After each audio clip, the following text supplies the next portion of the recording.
த்ரிஷா உட்காருனா உட்காருவாரு, நில்லுனா நிப்பாரு. இதுதான் யதார்த்தம். What Jayalalithaa wanted to bring MGR down to.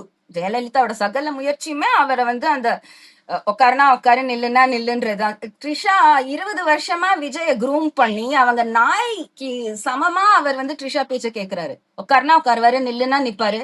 அவர் தான் டெய்லி த்ரிஷாட்ட என்ன கட்டிக்கோ கட்டிக்கோ கட்டிக்கோன்றாரு. சினிமால கட்டிக்கோனா எல்லா நடிகர்களும் பண்ற விஷயம் பக்கத்து கோயில்ல எடுத்துட்டு போய் குங்குமம் தீட்டி விடுறதுல 2 minutes கூட டிலே பண்ண மாட்டானுங்க. நிறைய நடிகர்கள் நிறைய நடிகைகள் பாடகிகள்கிட்ட இதை பண்ணிருக்காங்க. ரொம்ப அடம் பிடிக்கிறாளா, சும்மா ஒரு கோயிலுக்கு எடுத்துட்டு போய் ஒரு குங்குமம் இட்டு விட்டுரும், கண்ணுல 2 டியர்ஸ் இருக்கட்டும்.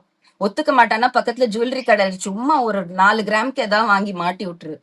they will shut up for 3 years. அந்த மாதிரி நடந்திருக்காம த்ரிஷாக்கு. சர்ச்சிலயும் நடந்திருக்கான், மாஸ்க்லயும் நடந்திருக்கான், கோயில்லயும் நடந்திருக்கான். அன்னிதாங்க அவங்க இதுலயுமே வந்து விஜய் வந்து தான் பயங்கர ஸ்மார்ட்னு காட்டுறதுக்கு த்ரிஷா